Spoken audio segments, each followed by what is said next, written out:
Mesdames et messieurs, chers internautes et téléspectateurs d'EMTV et Submédia TV, bienvenue sur votre plateau spécial. Aujourd'hui, 8 mars, qui parle de 8 mars, pense aux femmes. Et aujourd'hui, nous sommes au niveau de l'accueil d'UNSUP Afrique, accompagnés de 4, normalement, dames, 4 femmes, mais l'une d'entre elles est encore absente. Madame Maimouna Yad, présidente de l'association Jigéen. On a aussi à ma droite Madame Niang Ndeye Tening, qui est professeure en stratégie de communication, grande dame aussi, et Fatou Ndao. Fatou, bonjour.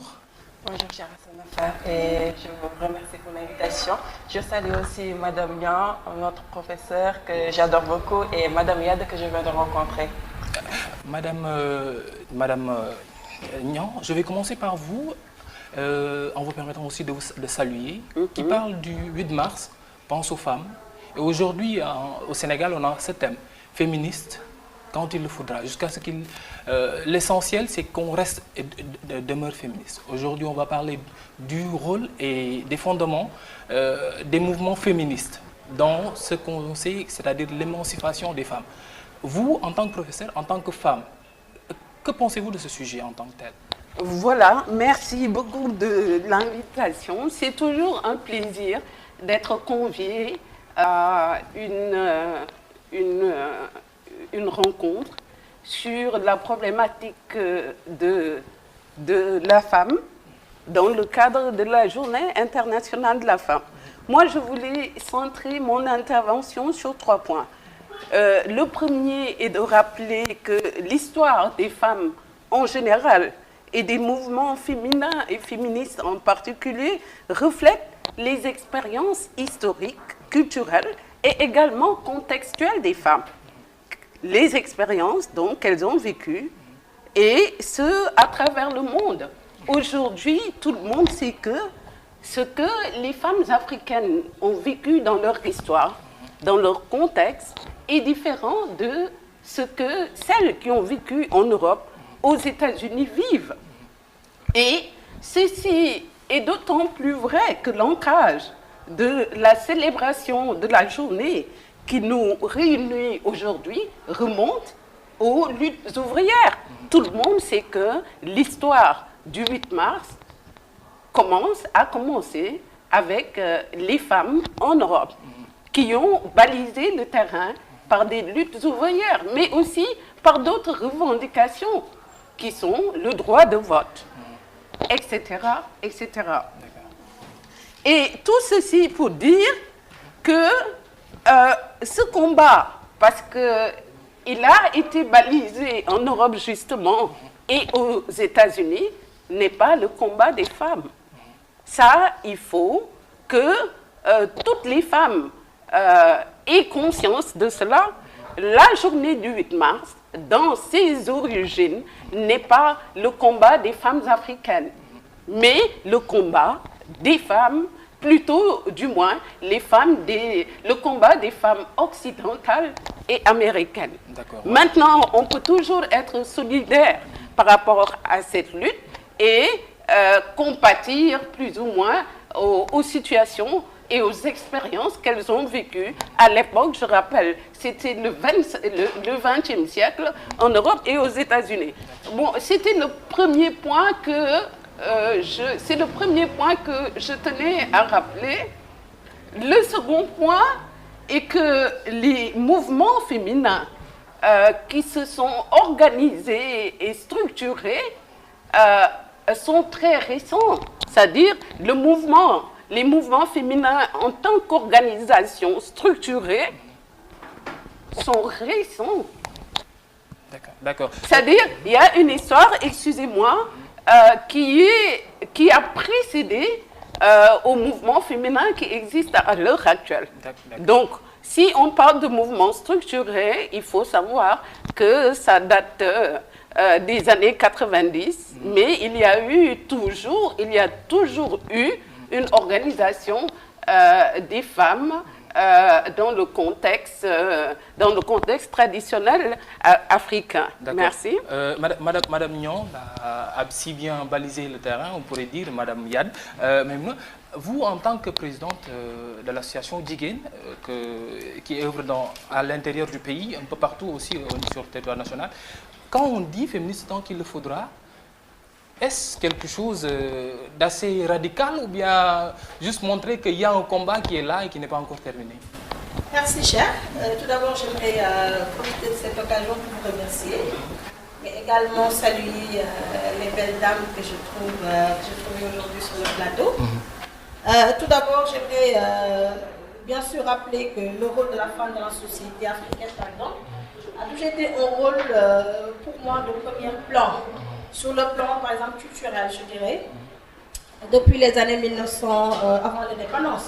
Parce qu'aussi, il ne faut pas oublier que bien que ce sont les femmes européennes qui, bien sûr, ont débuté ce combat-là en termes donc, de mouvement et tout, il faut aussi savoir une chose, c'est que la femme africaine a toujours joué quand même un rôle très important dans le maintien de la stabilité dans la famille.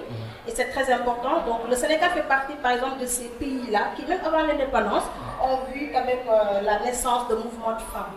Et c'est très important parce qu'aujourd'hui, si vous regardez le Sénégal, le statut du Sénégal en ce qui concerne le féminisme dont on parlait tout à l'heure, des mouvements de femmes, il faut comprendre que c'est parce qu'effectivement, c'est un combat de très très longue haleine. Et aujourd'hui, on parle de parité, bien sûr, pour toujours rebondir sur votre sujet. On parle de parité et la journée de la femme, par exemple, le 8 mars, qui a débuté bien sûr en Europe, comme l'a rappelé Madame Niang tout à l'heure, a quand même été un peu cet événement qui a en tout cas vu la mobilisation de toutes les femmes du monde autour des choses qui intéressent la femme. Alors, c'est une situation à améliorer pour la femme, c'est des opportunités à saisir pour les femmes. Et éventuellement, au Sénégal, on a eu la loi sur la parité en 2010. Et il faut savoir toujours que bien qu'il y ait une volonté politique qui a été quand même un peu le soubassement, il ne faut pas oublier ce combat des femmes qui a vraiment été, en tout cas, ce stimulus vraiment pour les pouvoirs publics. Alors, cette année-ci, je vais rappeler le thème de cette année-ci pour la journée de la femme, c'est les femmes rurales, l'autonomisation des femmes et des filles du monde rural. Et c'est très très important. Alors, féminisme quand il le faut, oui, j'en parle tout à l'heure ce matin. Déjà, quand on parle de féminisme, des fois les gens ont une idée quand même assez péjorative donc, du mot féministe déjà. Mais il faut savoir que tout vient de la question du genre. Parce que des fois, je me dis que c'est parce que le public, bien les gens qui parlent de féminisme, ne comprennent pas des fois ce que le concept de genre. Quand on parle de genre, on parle d'inégalité sociale. Quand on parle de genre, on parle de la prise en compte des questions d'équilibre social. Donc déjà, quand on parle de genre, donc, les femmes sont dedans, les personnes vivant avec un handicap sont dedans, les enfants sont dedans. Donc aujourd'hui, on réfléchit encore par rapport à la journée de la femme sur le féminisme. C'est-à-dire comment faire pour valoriser encore une fois le potentiel des femmes, que ce soit les femmes du monde rural, les femmes dans le monde. Et notre organisation, dans ce cadre-là, travaille pour vraiment la valorisation de la jeune fille. C'est très important. Voilà. Qui est la racine de demain, hein, si on ose le dire, hein, parce que la fille d'aujourd'hui se doit d'être la femme de demain, donc, qui se devra d'éduquer et d'arranger toute une société. Teddy, Fatou Ndao, Fatou, je vais rebondir un petit peu sur la réponse de Madame Yad. Quand elle parle de l'ancrage, c'est-à-dire du rôle que ces femmes ont joué, féministes, tant qu'il le faudra, un combat par rapport à l'histoire et tout, si vous contextualisez cela à notre culture, à notre société, nous Sénégalais, est-ce quelque chose qui a sa raison d'être? Je reviens encore sur ce qu'a dit Madame Yad. Elle a dit féminisme quand il le faut. Moi, quand féminisme répond à ce qu'est la femme avec ses atouts, la femme africaine avec ses qualités, la femme africaine avec son éducation de base. Donc là, je suis d'accord avec féminisme quand il le faut. Mais quand on dit féminisme avec des organisations politiques qui n'ont que pour but d'avoir des moyens financiers, juste avec le nom, on veut aider la femme. Non, là, je ne suis pas d'accord. Je ne suis pas d'accord. Pour aider les femmes, au lieu d'organiser les conférences, les plateaux et parler sans fin, il faut aller dans le monde rural, aller dans la banlieue. Il y a des femmes à aider, il faut les aider. Arrêtez de dire que le féminisme, c'est des organisations qu'on met là pour regrouper les femmes, leur apprendre. Qu'est-ce qu'on les apprend? Trouver les femmes dans leur milieu, donner-les l'argent, financer-les. Là, je suis d'accord avec ce féminisme. D'accord. Les échanges commencent à être assez fructueux, Madame Niang. Madame Niang, moi, je vais parler des mouvements sociaux. des mouvements sociaux, des mouvements féministes. Quand certaines se permettent de créer de nombreux mouvements et disent que elles sont là juste pour l'émancipation, pour permettre aux femmes de s'émanciper. Moi, je reviens toujours en Afrique, au Sénégal. Est-ce que ces mouvements-là jouent réellement le rôle? Est-ce que ce n'est pas une modernisation de certaines choses qu'on a eues, c'est-à-dire les tours, les tontines, que nos grands-mères et autres avaient entre eux, histoire d'avoir des fonds pécuniaires à garder? Maintenant, quand on dit qu'il faut aller vers le fait que ces mouvements féminins puissent jouer un rôle dans l'émancipation de la femme, est-ce concret? Voilà, tout à l'heure, on a parlé d'ancrage. On a essayé d'analyser la situation de la femme qui est dans une association en faisant référence à l'ancrage du mouvement des femmes. Il est clair que aujourd'hui, comme je l'ai rappelé tout à l'heure, les organisations des femmes, les organisations féminines, les mouvements féminins en général ont un ancrage. Quel est cet ancrage? Il est occidental pour les occidentales. Est-ce qu'on est d'accord? Cet ancrage est américain pour les Américaines. Il est africain pour les Africaines. Donc, à mon avis, on doit faire la part des choses. L'ancrage historique du mouvement féminin en Afrique, il est différent de l'ancrage historique du mouvement féminin en Europe et aux États-Unis. Maintenant, qu'est-ce qui explique que les mouvements féminins vont dans tous les sens? Comme l'a rappelé Fatou Ndao, pourquoi aujourd'hui les mouvements féminins vont dans tous les sens? Parce que, comme j'ai l'habitude de le dire, l'Africaine est confrontée à une situation triptyque. Triptyque dans le sens où elle a comme référence le contexte traditionnel.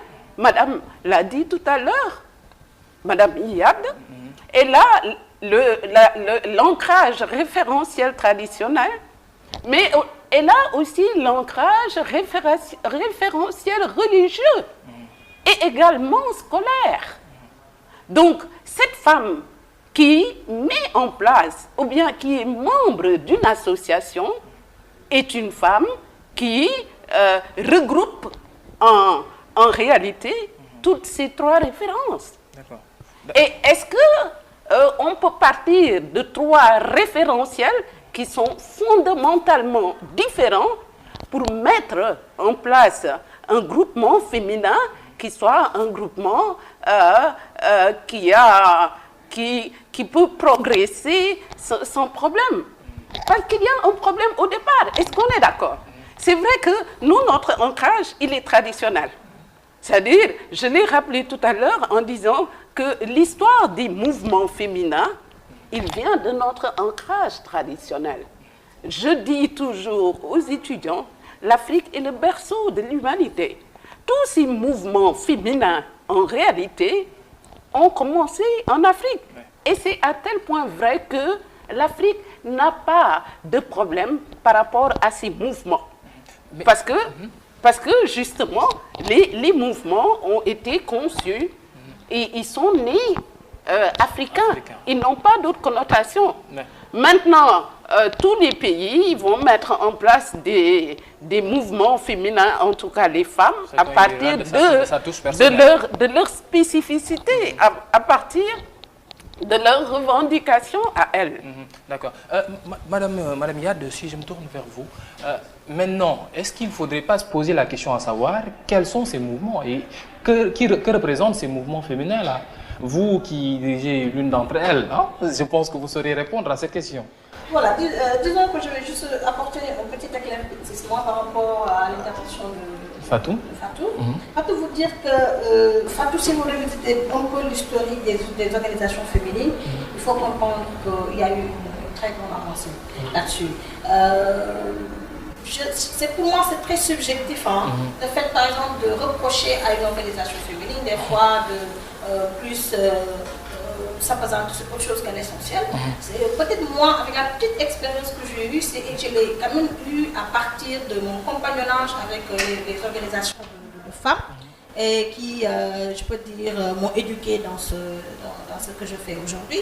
Il faut comprendre que si vous voulez, par exemple, aujourd'hui, et c'est pour rejoindre Madame Niang, comprendre le rôle de la femme dans notre société, des fois, moi, je fais ça de manière spéciale. C'est-à-dire que chaque culture avec son histoire, chaque pays avec son histoire. Si vous prenez l'histoire du Sénégal, bien sûr, parce qu'on est là présentement, il faut comprendre que le mouvement féminin au Sénégal a été un mouvement qui, sur tous les plans, a contribué vraiment à l'évolution économique et sociale. Je prends l'exemple de l'élection présidentielle en 1960 avec le président Senghor. Mais le président Senghor avait accordé une importance capitale au mouvement féminin. Parce qu'il y a le commun vouloir de vie commune quand même qui était très important et toujours pour rejoindre Madame Niang.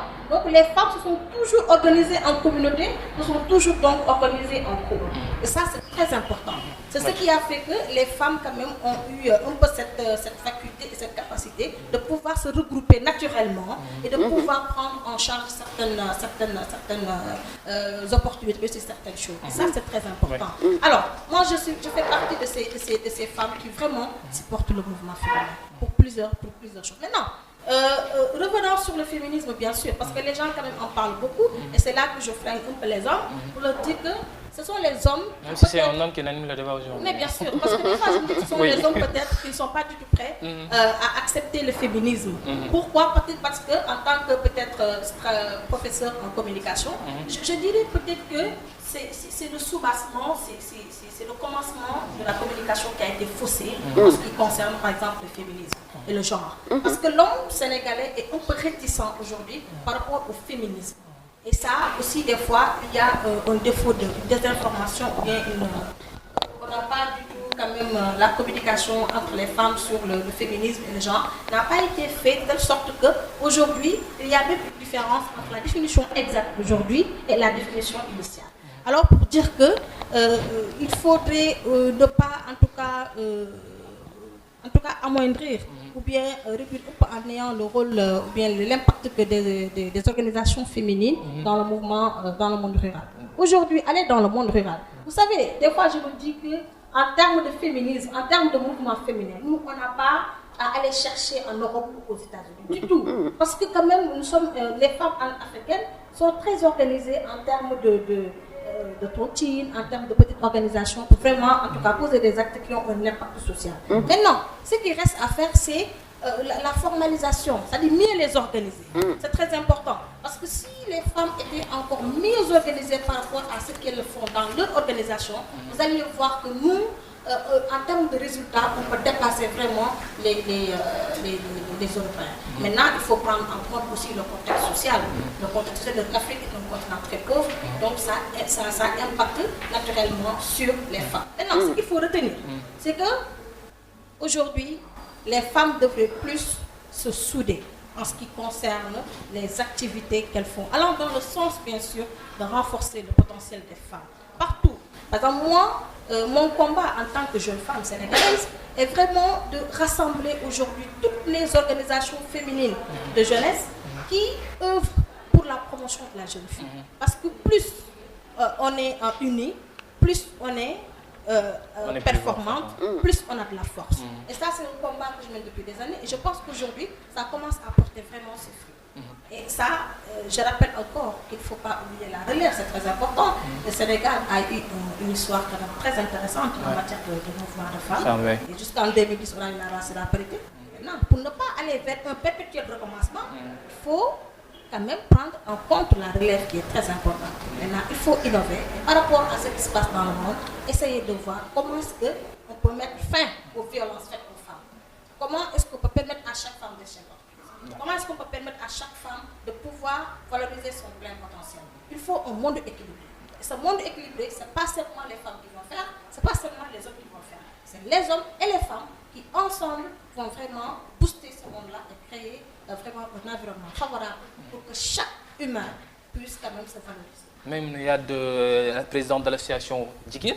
Mon réalisateur vient de me signaler que notre quatrième invité, notre quatrième dame est là, et Madame Diop, si elle est prête pour nous rejoindre. Alors maintenant, on a un plateau complet pour cette émission spéciale réservée aux femmes pour ce 8 mars. Et un plateau assez riche avec 4 grandes dames. Avec Fatou, notre jeune grande dame, même, je vais oser dire. On était déjà dans une lancée, Madame Diop, vous qui venez de nous rejoindre, par rapport au mouvement féminin et leur importance par rapport à tout ce qu'on peut dire comme avancée par rapport à l'émancipation des femmes. Maintenant, on était dans la lancée à savoir comment est-ce que ces mouvements-là ont eu des impacts par rapport à la société. Est-ce qu'on doit se limiter juste à dire féministe ou féminisme ou pas? Est-ce que la société sénégalaise en tant que telle rime avec cela? Ok, merci beaucoup. Bonjour à vous tous. On n'a pas le choix. Ouais. Bonjour, chers collaboratrices et collaborateurs. Pour faire la part des choses, je me présente. Je suis Madame Diop, je suis coach ici, responsable de cabinet ailleurs. Voilà, donc je dis juste que avant même que les gens parlent de la femme, Dieu est le premier à positionner la femme au cœur du dispositif. À travers, moi je suis musulmane, à travers la sourate An-Nisa, que tout le monde connaît, où il chante les louanges de la femme, il parle aussi du comportement de la femme.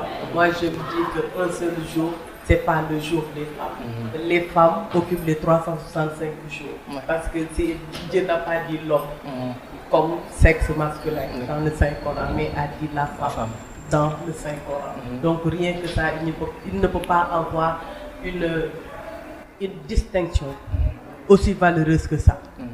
L'autre élément que je voudrais dire et que je ne cesse de dire, si tous les gouvernements du continent étaient dirigés par les femmes, il n'y aurait pas de guerre, il n'y aurait pas de famine, il n'y aurait pas de problème crypto-personnel, parce que tout simplement c'est l'instinct féminin qui parle, la femme en tant que mère, la femme en tant que couveuse.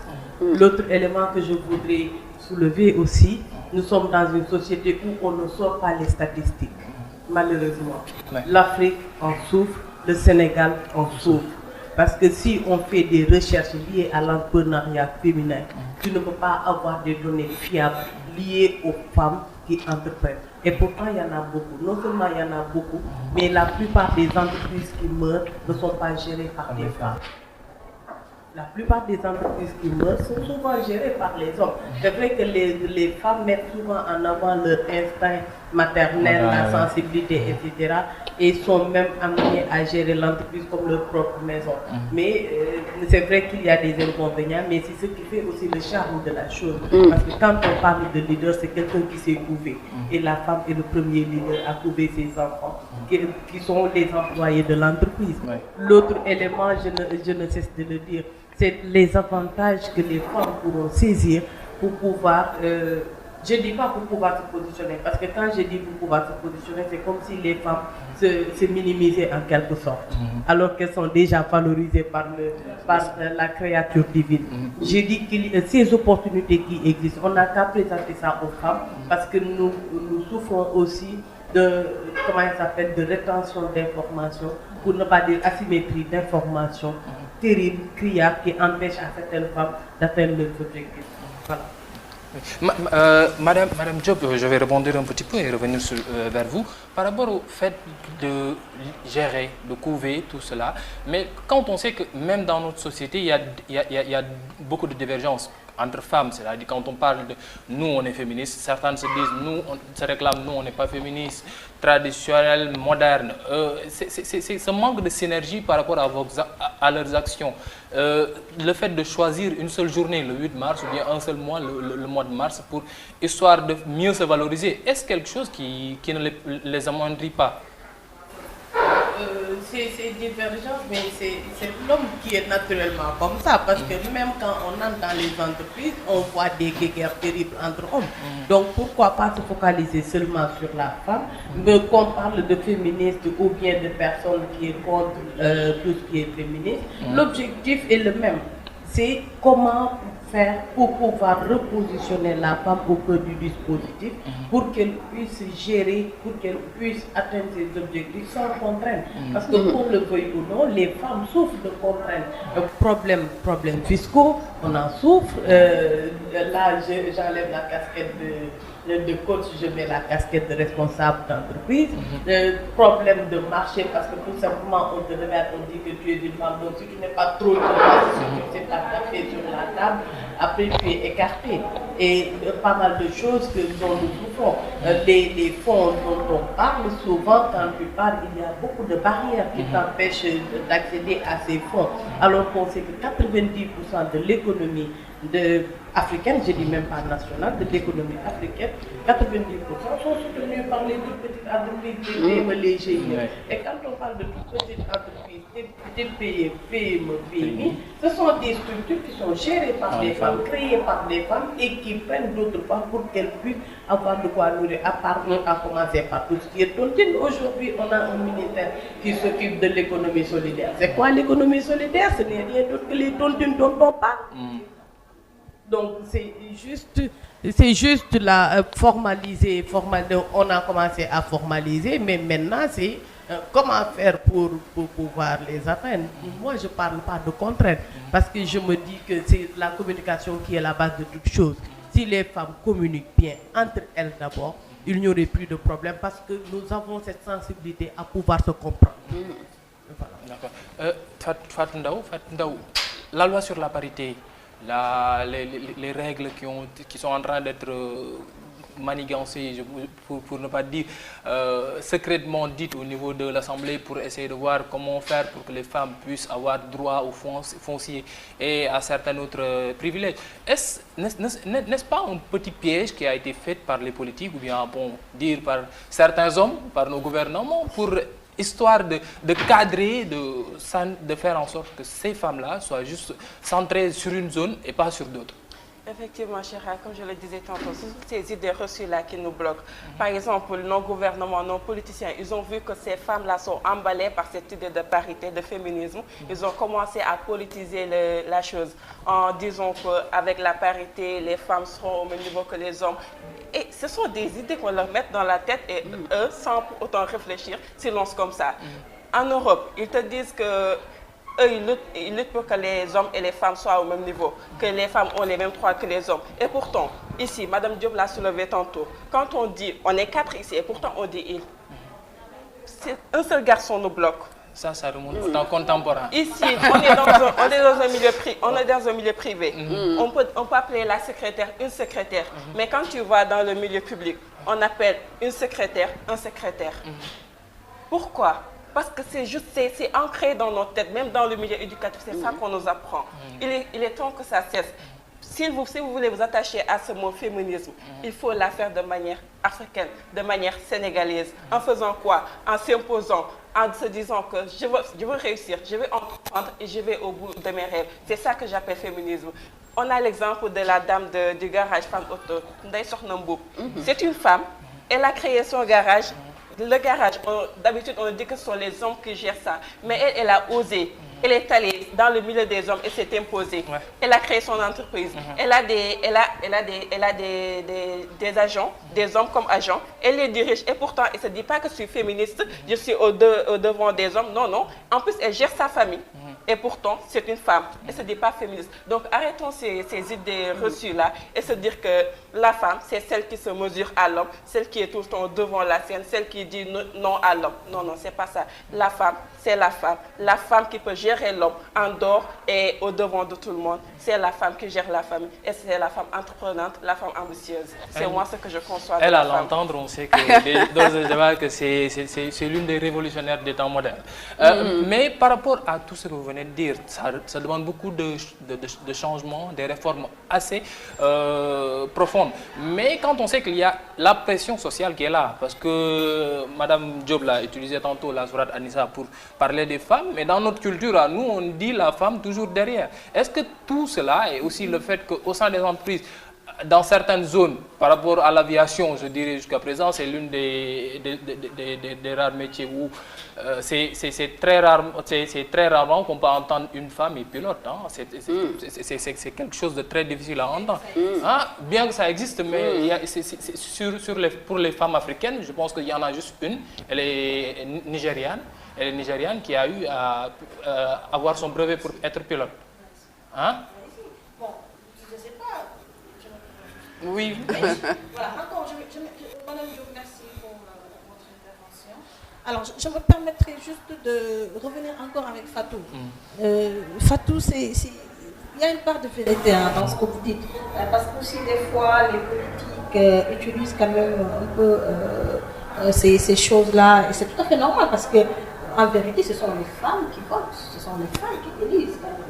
Parce que le poids électoral de la femme, quand même, c'est pas à minimiser. Au contraire, les politiques font focus sur le poids électoral de la femme. Alors, qu'est-ce que la loi sur la parité nous apporte en termes de parité?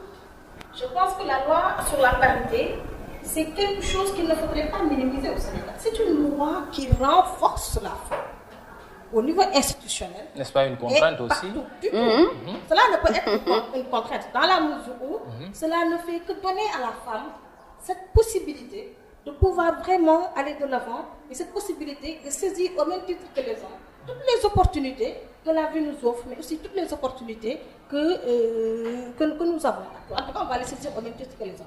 Donc, je ne voudrais pas être trop catégorique, bien radicale par rapport à cela et vous dire, madame, que vous parlez de politique, c'est vrai, mais écoutez, qu'est-ce qui a fait qu'en 2010, Maître Abdoulaye Wade, le président de la République d'alors, quand même a accepté par sa volonté politique quand même, à voter cette loi sur la parité. Il ne faut pas oublier qu'il y a des pays qui sont très proches de nous, le Mali par exemple, des pays africains qui jusqu'à présent n'ont pas une loi sur la parité.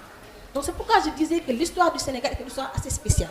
Mais en Europe par exemple, il y en a des pays qui n'ont pas encore de loi sur la parité. C'est des décrets qu'on sort un peu partout, que les présidents sortent un peu partout. C'est pour dire qu'il ne faudrait pas minimiser quand même cette action qui est très importante. Et moi, je suis toujours en ce sens, je suis toujours dans ce contexte-là. Mais madame, je voudrais aussi un peu revenir sur ce que vous avez dit.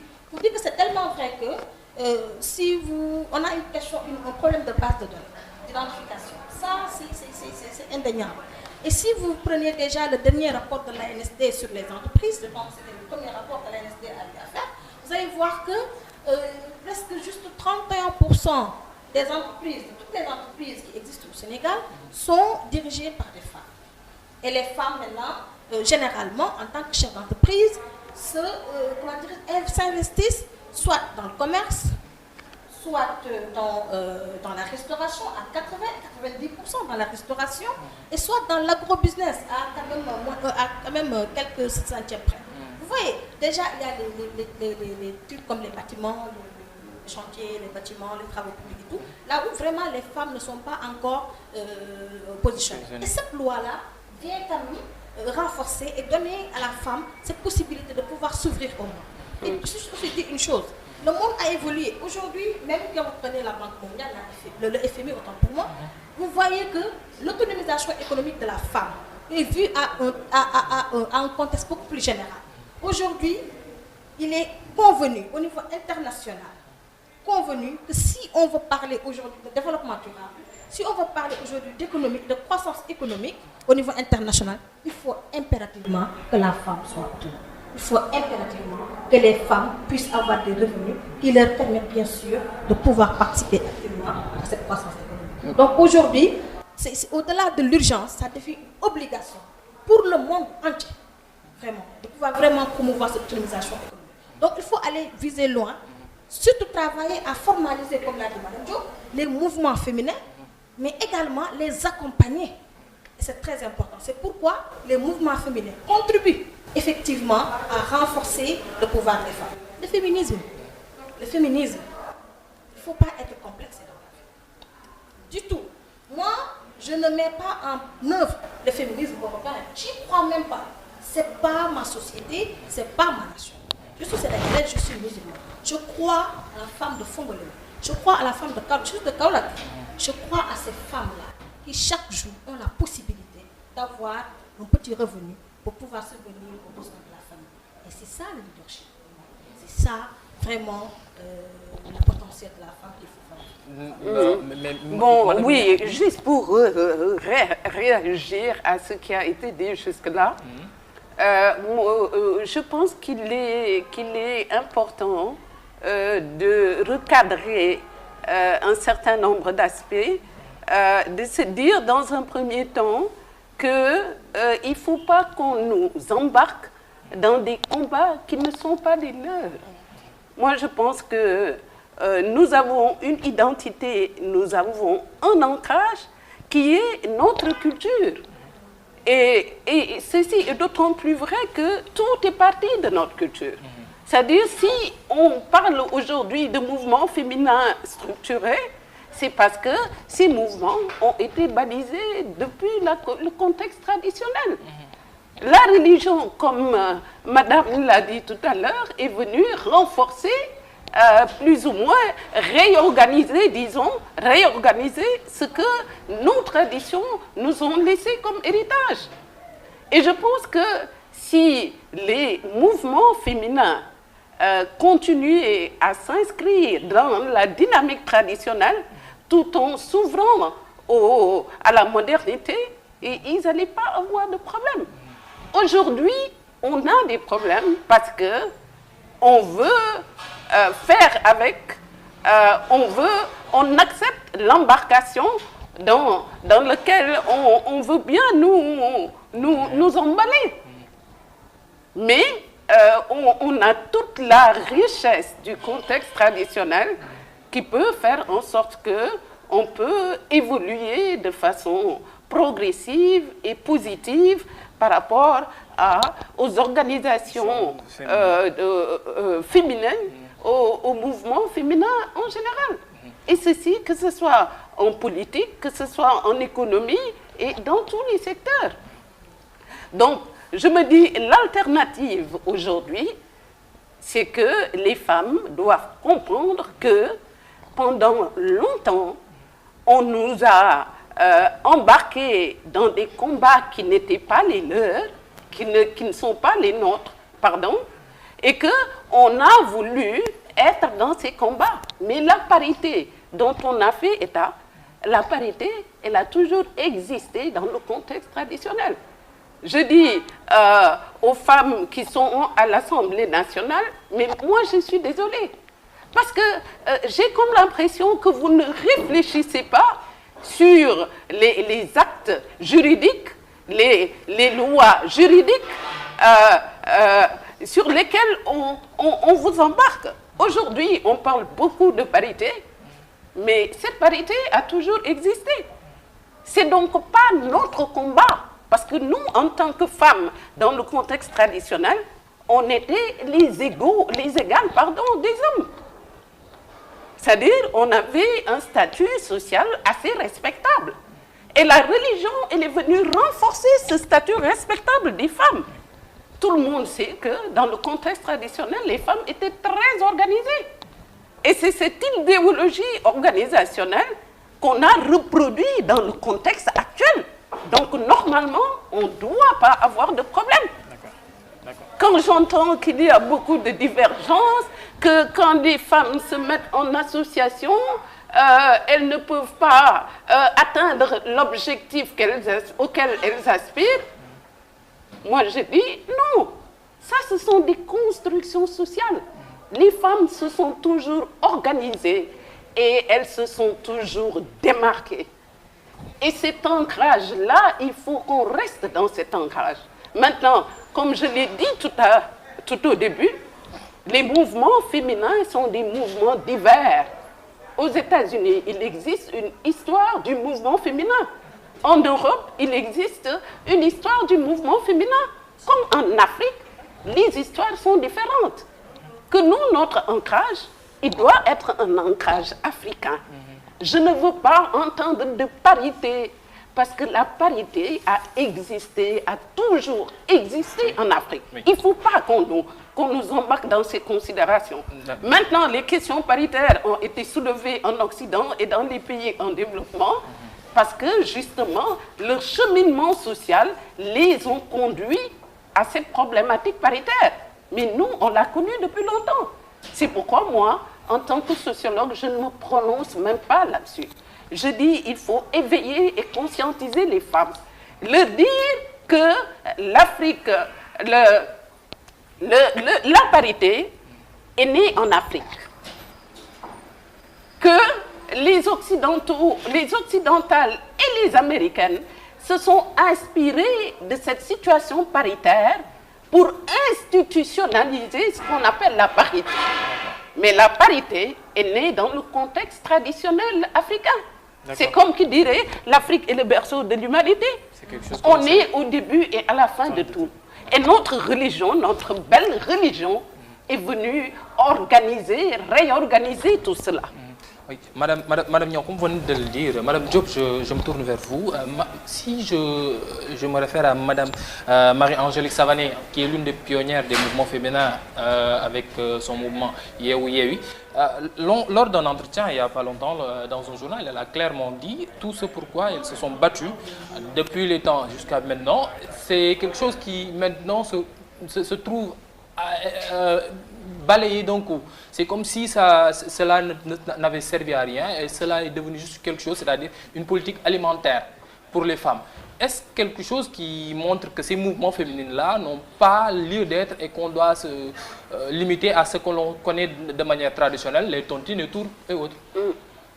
Alors, moi, je pense que je vais aborder dans un autre sens, vous me le permettrez. Oui. Je dis tout le temps que le tigre n'a pas besoin de crier sa tigritude. En tant que femme, parfois je me refuse, excusez-moi, je me refuse de parler de parité. Pour la bonne et simple raison que je dis que la femme est au début et à la fin de toute chose. Quand on parlait de la polygamie, on l'a testé chez l'homme qui n'a pas supporté, qui est mort. On l'a testé sur la femme et s'est évanouie. Cela veut dire que la femme gère plus les émotions que l'homme. Beaucoup d'hommes sont introvertis, ne veulent pas parler de leurs problèmes parce qu'ils se croient assez suffisants pour régler eux-mêmes leurs propres problèmes. La force des femmes, même si elles ont envie de pleurer, elles pleurent parce que c'est la sincérité. L'autre élément que je voudrais soulever, la femme, qu'on le veuille ou non, c'est le premier leader, à vrai dire. Qu'est-ce qu'on dit? Un leader doit être multitâche. La femme se lève, va à l'école, avant de partir à l'école ou bien avant d'aller travailler, s'occupe de ses enfants, s'occupe de son mari qui quitte la maison et elle quitte en dernier. Et souvent, soit elle rentre en dernier ou bien elle rentre à la même heure que le monsieur et le monsieur se dit fatigué, la femme se déshabille, vient entrer dans la cuisine pour pouvoir servir ses enfants. Et après, l'homme qui reste dans son salon sous prétexte que, et je parle de l'homme africain, je parle de l'homme africain. Vous parlez de moi, je parle de l'homme africain qui, quand l'occasion se présente, se cache derrière la religion quand ça l'arrange. Et quand ça ne l'arrange pas, dit Dieu a créé l'homme pour qu'il puisse prendre 4 femmes. Je parle de cet homme-là qui, à un moment donné, peut être très inconscient quand il le veut et qui, à un moment donné, peut se dire « je suis le chef ». Mais la femme n'a pas besoin de dire « je suis le chef ». La femme est le manager, qui manage non seulement sa maison, ses enfants, le travail de ses enfants, le soir qui surveille, et le monsieur qui part se coucher, madame qui continue à gérer les tâches pour le lendemain. Et de façon très continue. Et après, aujourd'hui, qu'est-ce que nous voyons? Des femmes qui prennent en charge leurs enfants, qu'on le veuille ou non, qui prennent en charge leurs enfants, aller dans les écoles. Aujourd'hui, on dit que presque 30, 60, voire 75% des étudiants sont constitués de femmes. C'est normal. Dieu ne charge pas une âme au-delà de ce qu'elle peut supporter. Et il te rend tout au centuple près. Si toi, femme, si toi, humain, tu te fatigues pour quelque chose, Dieu ne trahit jamais. Et quand tu crois à lui, il est là. Donc c'est seulement ça. Il ne trahit jamais. Moi, c'est comme ça que je le dis. L'autre élément que je voudrais soulever, est-ce que nous devons fêter le 8 mars en réalité? Nous, notre journée, c'est le 7 mars. Parce que si on se souvient de l'histoire des Talatay-Nder, notre histoire, c'est pas le 8 mars. Qui a créé la date du 8 mars? C'est pas les Occidentales. Après, nous passons tout notre temps à copier. Nous copions trop mal. Je dis que nous sommes de mauvais voleurs. Je ne cesse de le dire. Parce que nous copions tout sans trier. Est-ce que nous devons tout copier? Pourquoi elles se sont révoltées? Pourquoi nos femmes de Nder se sont révoltées? Est-ce que nos enfants d'Afrique, est-ce que nos enfants sénégalais maîtrisent l'histoire des femmes de Nder? Rares sont celles ou ceux qui peuvent expliquer l'histoire des femmes de Nder jusqu'à la fin. Rares sont ceux qui peuvent, ou bien celles qui peuvent te dire les différents pays qu'on trouve au sein du continent africain. Et pourtant, quand tu leur dis, il y a combien d'États aux États-Unis? Eux tous, ils te disent 52. Quand tu dis, il y a combien de pays en Afrique? Ils tâtonnent. Effet de la mondialisation. Je ne parle même pas de cette mondialisation, parce que normalement, cette mondialisation devrait être un avantage pour nous. Parce que quand on parle de mondialisation, c'est enracinement et ouverture, comme Senghor a l'habitude de le dire. Et ça s'explique à travers notre emblème qui est le baobab, bien ancré dans ses racines. Un coup de vent ne peut pas le faire tomber. C'est ça l'enracinement. Mais malheureusement, on doit tout revoir si nous voulons parler carrément de la place de la femme au sein de notre société. Et quand je parle de société, je ne fais pas seulement allusion au pays Sénégal. Je fais allusion encore une fois à notre continent, notre cher continent, l'Afrique, composé des 54 États, où si nous parcourons les 54 États, nous avons les mêmes valeurs, nous avons les mêmes origines. Nous avons parlé de l'Afrique qui est le berceau de l'humanité. Et nous pouvons passer notre temps à parler de ça à travers la médecine dont on nous parle. Tout ça, l'histoire, tout le monde le connaît, c'est depuis l'Égypte ancienne. Et l'Égypte, c'est un pays de l'Afrique. Donc moi, je me dis qu'il faudrait qu'on repositionne le débat. Je veux bien qu'on parle de parité comme la femme africaine qui sait se valoriser, qui sait se positionner, mais en plus de se positionner, qui sait aussi gérer ses enfants et son ménage, sa maison, comme une bonne africaine. Et non dire que nous sommes pareils. En fait, c'est ce mot-là que je ne veux pas entendre. Excusez-moi, hein. Les positions peuvent être diverses. Mais moi, c'est ma conviction la plus profonde parce que tout simplement, je parle de l'histoire de la femme. D'où vient la femme? De l'aile gauche de l'homme. L'aile gauche de l'homme, c'est la partie la plus sensible de l'homme. Cela veut dire que même si l'homme est rigoureux, toi, femme, tu dois être très sensible et très douce pour pouvoir supporter tout le monde. Merci que Madame Diop, comme elle l'a si bien dit, de la côte gauche de l'homme, qui est la zone la plus sensible, ce qui montre notre sensibilité et notre affection envers vous tout le temps. Je vais aborder le dernier point, la dernière question. C'est une complémentarité, excusez-moi de vous couper. C'est-à-dire qu'il n'y a pas deux camps, il n'y a pas le camp des femmes ici, le camp des hommes ici, il n'y a pas deux camps, nous sommes complémentaires. Les femmes ne peuvent pas aller sans les hommes aussi ne peuvent pas aller sans les femmes. Oui. Je vais, comme je le disais tantôt, notre jeunesse, surtout nous les hommes, devons permettre à nos femmes de s'inspirer de gens comme les Winnie Mandela, Sir Ellen Johnson Sirleaf, les dames de Nder, la Linguère Ndate Yalla et autres qui s'est farouchement opposé au gouverneur Faidherbe.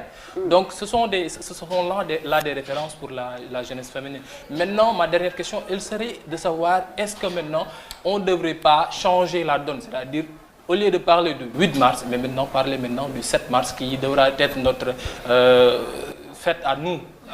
Au lieu de faire en sorte que ce soit des réclamations de vote, mais la valorisation de la femme en tant que telle. Je pense que puisqu'on n'a plus beaucoup de temps, donc rapidement, juste on va dire que moi je suis encore pour la parité, parce que je suis pour la parité, parce que également je suis pour l'ancrage culturel. On ne peut pas vouloir défendre une chose et son contraire. Ce n'est pas possible. On est des Sénégalaises, on croit aux valeurs du Sénégal. Ça, d'abord, c'est des choses qui, pour moi, en premier, occupent la place la plus importante. Maintenant, pour moi, peut-être c'est un avis juriste, parce que je suis juriste peut-être, et je dirais que c'est parce que pour moi, la parité ne vient que renforcer. La parité ne vient que renforcer les femmes. Oui. Voilà. Parce que déjà, il ne faudrait pas aussi déjà comprendre que la parité vient également pour avoir cette position radicale entre les hommes et les femmes. Comme elle l'a si bien dit, pour moi, c'est une complémentarité. Et ça, c'est très important. Oui. Maintenant, parlant évidemment de ce que vous venez de dire tout à l'heure, du 7 mars, pour moi, la date importe peu. Parce que la fierté, c'est d'être dans un 8 mars et de penser 7 mars. C'est important et de le rappeler. Parce que même si aujourd'hui sur le plan international on dit que le 8 mars c'est la journée de la femme, nous en tant que Sénégalais, on dit que le 7 mars c'est notre journée de la femme. Et on le fait ainsi. Voilà, donc pour moi c'est des choses quand même, c'est des positions bien sûr, oui. Mais pour moi ce qui est intéressant, c'est que chaque Africaine puisse savoir que je suis africaine, je viens de l'Afrique, je promeus les valeurs africaines. Que l'Europe fasse de même, que l'Amérique fasse de même. Parce que ce qui est essentiel, c'est qu'au rendez-vous du donner et du recevoir, oui. que les femmes africaines puissent être au devant. Oui. Au rendez-vous du donner et du recevoir, que les femmes africaines puissent triompher et qu'on puisse avoir le mot à dire. Madame Niang, rapidement. Moi, je pense qu'il faut garder à l'esprit un élément fondamental. C'est que, encore une fois, moi, je suis adepte. Je le dis et je le redis. L'Afrique, l'émancipation de la femme a commencé avec la femme africaine. C'est-à-dire, encore une fois, il ne faut pas qu'on nous fasse embarquer dans des combats qui ne sont pas non-combats. L'Afrique, encore une fois, a commencé avec l'émancipation de la femme, a commencé avec la femme africaine. Oui. Quand on prend l'exemple de la parité, mais la parité, elle a été institutionnalisée par les femmes occidentales et américaines. Mais la parité, dans ses origines, a commencé, encore une fois, en Afrique. Oui. Oui. Est-ce qu'on est d'accord? Oui. Tout a commencé en Afrique. Et tout retournera en Afrique. Et tout retournera en Afrique. Et je suis bien d'accord avec elle lorsqu'elle fait référence à chaque fois à la religion. Parce que la religion est venue réorganiser tout ça. C'est-à-dire, Ad Mofijitu Dine, mais Dine Bimouyekse, de faire réorganiser les valeurs positives qu'on retrouvait dans le contexte traditionnel. Voilà. Voilà. Est-ce qu'on est d'accord? Oui. Ça, c'est un élément important. Maintenant, l'élément que tu viens d'évoquer, qui est lié à la tontine, c'est ça, non? Pour clôturer, c'était oui. Juste par rapport au 7 mars. Oui, au 7 mars. Moi, je dis, on n'a pas besoin de célébrer une journée en Afrique. C'est-à-dire, même dans le contexte actuel, on doit rappeler tout simplement que l'Afrique, encore une fois, est au début et à la fin de tout. Que l'émancipation dont on parle, nous, on l'a commencé. C'est en nous, c'est dans notre contexte traditionnel que tout a commencé. Maintenant, tout le monde sait qu'on est à l'ère des antiques, des nouvelles technologies, de l'information et de la communication. On est dans un système mondialisé et qu'on est obligé de nous adapter dans ce contexte. C'est-à-dire, aujourd'hui, on ne peut pas continuer à parler de tradition. Ce serait assez riche de continuer avec vous, madame. Merci beaucoup. Vu la contrainte du temps, je vais demander à Fatou, de manière assez brève, revenir aux sources. D'accord. Revenir aux sources, mais aussi revenir sur ce qu'a dit madame Yadou tout à l'heure. La parité ne vient pas pour renforcer, mais au contraire pour diviser. Parce que ces hommes et femmes qui sont peu avertis, qui sont inconscients, se mettent à se dire chacun tire de son côté, alors qu'avant ils étaient soudés, alors que maintenant chacun tire de son côté, parce qu'il y a cette parité qui est venue, qui leur fait croire que les femmes doivent être, égales aux hommes, des trucs comme ça, qui n'ont pas de sens à mon avis. Qui n'ont pas de sens à mon avis. Alors que c'est en 1977 que les Nations Unies ont intégré la Journée mondiale de la femme. Et depuis lors, il y a des conférences, des débats, des des plateaux qui sont organisés. Et jusqu'à présent, rien n'a changé. Et ce plateau sera un plateau parmi 1000. Et jusqu'à présent, rien ne change. Je pense que ce qu'il faut faire, c'est aller directement vers les femmes, les aider à se développer, leur donner de l'argent pour le financement. Je pense que c'est ça qui peut aider les femmes à se développer. Et moi, je crois en l'Afrique, je crois en cette dame, je crois en cette dame, je crois en cette dame. Et nous y arriverons un jour. Nous y arriverons un jour.